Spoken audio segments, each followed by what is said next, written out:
Hello guys, अस्सलाम वालेकुम। कैसे हैं आप सब एंड हाउ आर यू। आज का जो हमारा चैप्टर है वो है फिजिक्स का chapter number 1, physical quantities and measurement. हम मेजरिंग इंस्ट्रूमेंट पढ़ रहे हैं और उनके जो सब टॉपिक पढ़ रहे हैं। आज का जो उसका सब टॉपिक है वो है स्क्रू गेज। अगले लेक्चर में हमने पहले तो मीटर रूल के बारे में पढ़ा था, फिर वर्नियर कैलिपर के बारे में पढ़ा था कि हम किसी भी छोटी चीज की मेजरमेंट कहाँ तक ले सकते हैं। हम पढ़ा था उसका लीस्ट काउंट 1 मिलीमीटर पढ़ा था। अभी इससे भी अगर कोई चीज स्मॉल हो तो हम उसकी मेजरमेंट लेने के लिए जो इंस्ट्रूमेंट इस्तेमाल करते हैं उसको हम कहते हैं स्क्रू गेज। तो हम कह सकते हैं screw gauge is used to measure the thickness of fine wires, जो कॉपर की जो फाइन वायर्स होती हैं, and thickness of fine sheets, and it's also measure the diameter of the spherical objects। तो हम इसकी डेफिनेशंस भी लिख लेते हैं। Screw gauge is used to major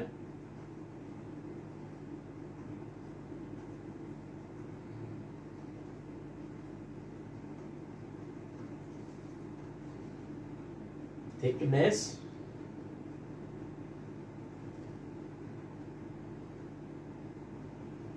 of fine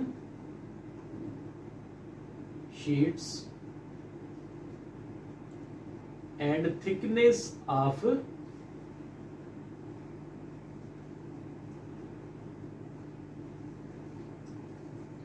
fine wire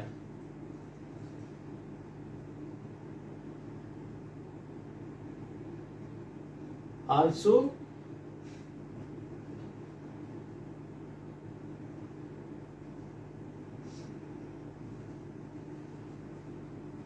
measures the small spherical objects। उनकी जो length हो वो भी हम स्मॉल जो लेंथ है वो भी हम इससे मालूम कर सकते हैं। थिकनेस या डायमीटर ऑफ फाइन शीट्स भी इनका भी, और डायमीटर ऑफ फाइन वायर्स भी आप इससे मालूम कर सकते हैं। ये थी डेफिनेशन स्क्रू गेज की। अब आप इसकी आ जाते हैं कंस्ट्रक्शन पर, इसकी बनावट पर आ जाते हैं, ये कैसे काम करता है और इसका इस्तेमाल करने का क्या क्या तरीका है। पहले तो ये होता है यू शेप टाइप होता है। इसका जो शेप होता है वो होता है यू शेप्ड टाइप, और इसके ऊपर जो ये होता है स्टड। ये मूवेबल नहीं होता। उसके बाद ये होता है स्पाइंडल। ये जो होता है ये असल में मूवेबल होता है, जो सर्कुलर करता है, जो आगे और पीछे होता है। यहां पे किसी भी चीज को रख के उसको हम फिक्स करते हैं। और इसके बाद ये जो है इसको हम कहते हैं मेन स्केल। ये हॉलो टाइप होता है मेन स्केल। इसको हम स्लीव भी कहते हैं। और जो इसके नीचे जो ये लाइनें हैं इनको हम इंडेक्स लाइन भी कहते हैं, इंडेक्स लाइन। और इसको लीनियर स्केल भी आप कह सकते हैं, लीनियर स्केल।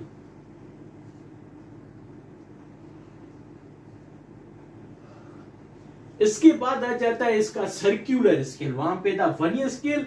सर्कुलर स्केल इसलिए कहते हैं क्योंकि ये जो है सर्किल रिवॉल्व होता है। इसको यहाँ पे हमने ये जो है थंब थ्रेड्स के टाइप जो ये शेप हुआ है इसके ऊपर बना हुआ है, इसको हम, या इसके पीछे जो रिचर्ड होता है नट किस्म का होता है, जैसे उसको मूव करते हैं तो ये भी जो है स्पेंडल वो भी हमारा क्या होता है, मूव होता है। तो इसको कहते हैं हम सर्कुलर स्केल।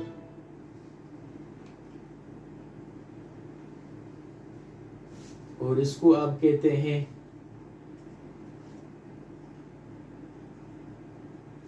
रिचर्ड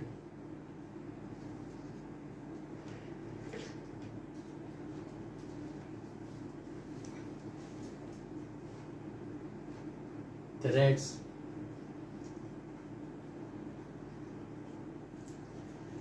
ये तो हो गई इसकी कंस्ट्रक्शन के, इसकी कंस्ट्रक्शन कैसे होती है स्क्रू गेज की, हमने इसको सारी। और जो ये भी बताता चलूं आपको, ये जो सर्कुलर स्केल्स में जो ये नंबर है वो टोटल 100 डिवीजन के होते हैं। ये जो नंबर हैं यहाँ पे इसके जो है ये टोटल 100 डिवीजन के भी होते हैं, यहाँ से ज्यादा भी हो सकते हैं। ये बस इसमें जो बना हुआ होता है वो टोटल 100 डिवीजन तक होते हैं। उसके बाद आ जाते हैं हम पिच ऑफ स्क्रू। अभी हम पिच ऑफ स्क्रू किसको कहते हैं? The distance between consecutive threads, the distance between consecutive threads on spindle, जो इन लाइनों के बीच में जो डिस्टेंस है वो उसकी क्या होती है? पिच ऑफ स्क्रू होती है। इसकी भी हम डेफिनेशन लिख लेते हैं, the distance between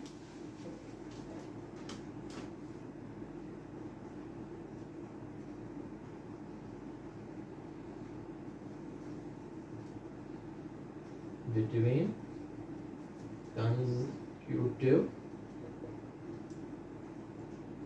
threads on spindle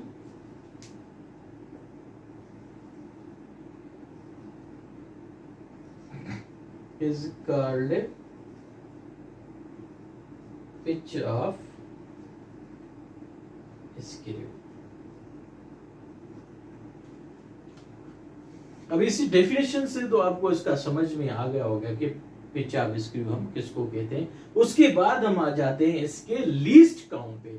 अब लीस्ट काउंट वो होता है द स्मॉलेस्ट, ठीक है, reading which can be taken by screw gauge is called its least count. ये जो है वर्नियर कैलिपर से इसकी जो मेजरमेंट होती है वो ज्यादा रिलायबल होती है। तो हम इस लीस्ट काउंट्स की भी डेफिनेशन ले लेते हैं। जो छोटी मेजरमेंट हम इसकी मदद से लें वो हमारा लीस्ट काउंट होता है। इसका जो लीस्ट काउंट होगा वो होगा 0.1 मिलीमीटर। ये तो मिलीमीटर में हुआ, अब सेंटीमीटर में ये होगा 0.001 सेंटीमीटर। इससे भी कम इसकी हम जो है वो मेजरमेंट किसी भी ऑब्जेक्ट की, अभी वायर तो आपने देखी होगी कितनी वो बारीक होती है। चलो इसकी भी डेफिनेशन हम लिख लेते हैं आपकी आसानी के लिए। The smallest distance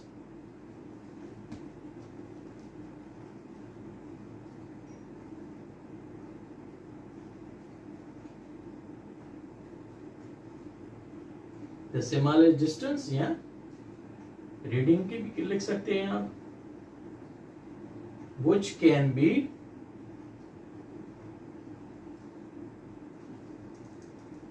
taken by using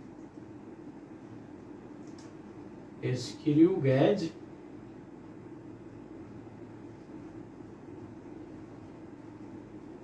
is called its least count।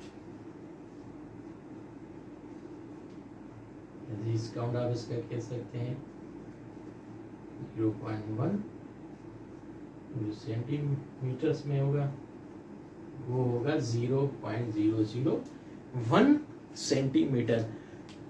जैसे हमने उनमें वर्नियर कैलिपर में 0 एरर पढ़े थे, पॉजिटिव 0 एरर, नेगेटिव 0 एरर, हम अब वो पढ़ेंगे। तब तक के लिए आप इसका स्क्रीनशॉट ले लें। अभी हम पढ़ेंगे 0 एरर, पॉजिटिव एरर और उसका नेगेटिव एरर जो इसमें हमें मिलता है। ये क्यों होता है एरर? रस्टिंग की वजह से उसमें होता है, या इंस्ट्रूमेंट की किसी बेकार चीज होने की वजह से जो होता है वो उसमें ये एरर्स आ जाते हैं हमारे। तो उनको हल करने के लिए हमें क्या किन चीजों पे ध्यान देना चाहिए? पहले तो हम 0 एरर को समझ लेते हैं। जैसे हमने अगले लेक्चर में वर्नियर कैलिपर के जीरो एरर के बारे में पढ़ा था। अभी आप जीरो एरर, अभी हम कहें कि इसमें जीरो एरर नहीं है, बिल्कुल भी किसी भी किस्म की इसमें कोई भी फॉल्ट वगैरह नहीं है, इसकी रीडिंग हमें बिल्कुल सही मिलेगी। वो तब मिलेगी जब आप यहां पे देखें सर्कुलर स्केल की जो रीडिंग का जीरो है वो बिल्कुल मेन स्केल की रीडिंग से जाके मिले। जैसे यहां पे मैंने सर्कुलर स्केल और मेन स्केल यहां जिसको हम इंडेक्स लाइन कह रहे हैं वो दोनों आपस में देखो कोइंसाइड्स हो रहे हैं, मतलब इसमें किसी भी किस्म का जीरो एरर नहीं होगा। इसकी हम डेफिनेशन लिख लें अगर ऐसे, if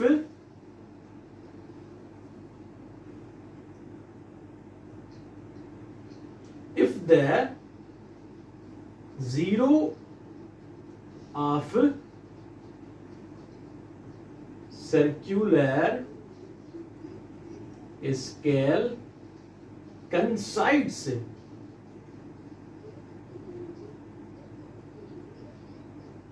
with the zero of index line, तो आप कह सकते हैं there will be zero error is zero, इसमें किसी भी किस्म का एरर नहीं है। अभी हम आ जाते हैं पॉजिटिव एरर के बारे में, पढ़ते हैं कि पॉजिटिव एरर इसमें कैसे होता है।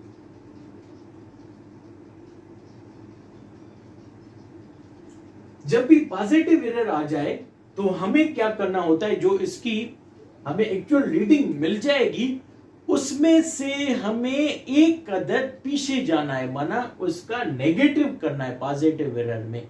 ये देखो यहां पे जैसे ये 20 के बिल्कुल बिहाइंड लाइज हो गया है, मतलब ये 19 पे आ गया है, तो हम इसको लीस्ट काउंट से जब मल्टीप्लाई करेंगे तो हमें इसका जो मिलेगा लीस्ट काउंट रीडिंग में वो हो जाएगा 0.19 हमें मिलीमीटर्स मिल जाएगा।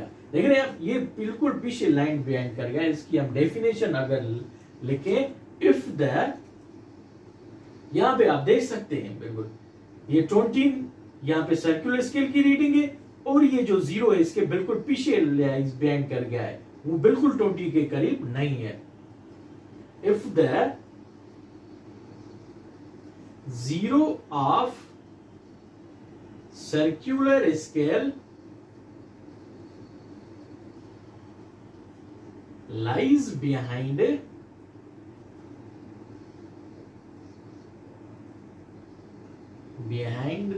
zero of index line,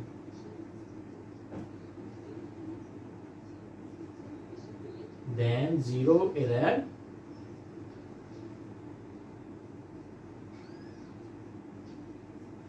will be positive। Positive error यहां पॉजिटिव। उसके बाद नेगेटिव एरर, अभी आप यहां पे देख सकते हैं नेगेटिव एरर, ये जो जीरो है इसका मेन स्केल का या इंडेक्स स्केल का वो उसके थोड़ा ऊपर चला गया है, माना वो जो है 19 को क्रॉस करके गया है, बिल्कुल उसके एग्जिट यहां पे नहीं आया हुआ, तो इसमें क्या हो गया हमारा स्प्लिट क्रॉसेस, तो ये हमारा हो गया नेगेटिव एरर।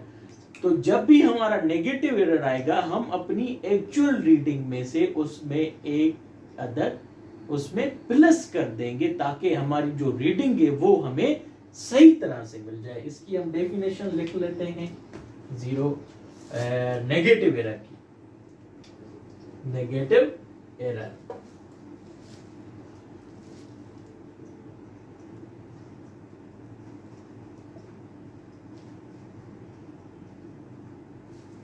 आप कह सकते हैं if the zero of circular scale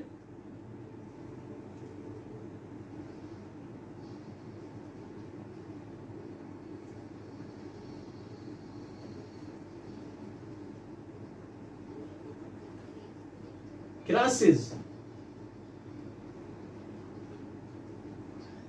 zero of index line, then zero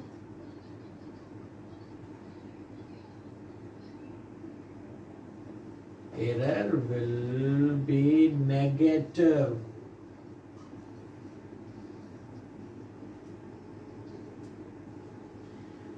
ये इस तरह से आपको बिल्कुल अच्छी तरह से समझ आ गया होगा। ये देखिए, ये जहां पे मैंने 95 लिखा, ठीक है, ये बिल्कुल जीरो जो है ना यहाँ पे इस 90s को क्रॉस करके गया है।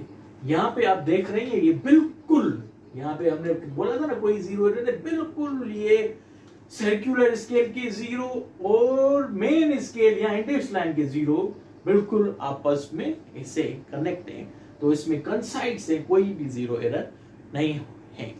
आई होप आज का जो लेक्चर है आपको समझ में आ गया होगा। इंशाल्लाह आपसे फिर मुलाकात होगी अगले लेक्चर में। तब तक के लिए अल्लाह हाफिज। मेरा चैनल सब्सक्राइब करना ना भूलिएगा। थैंक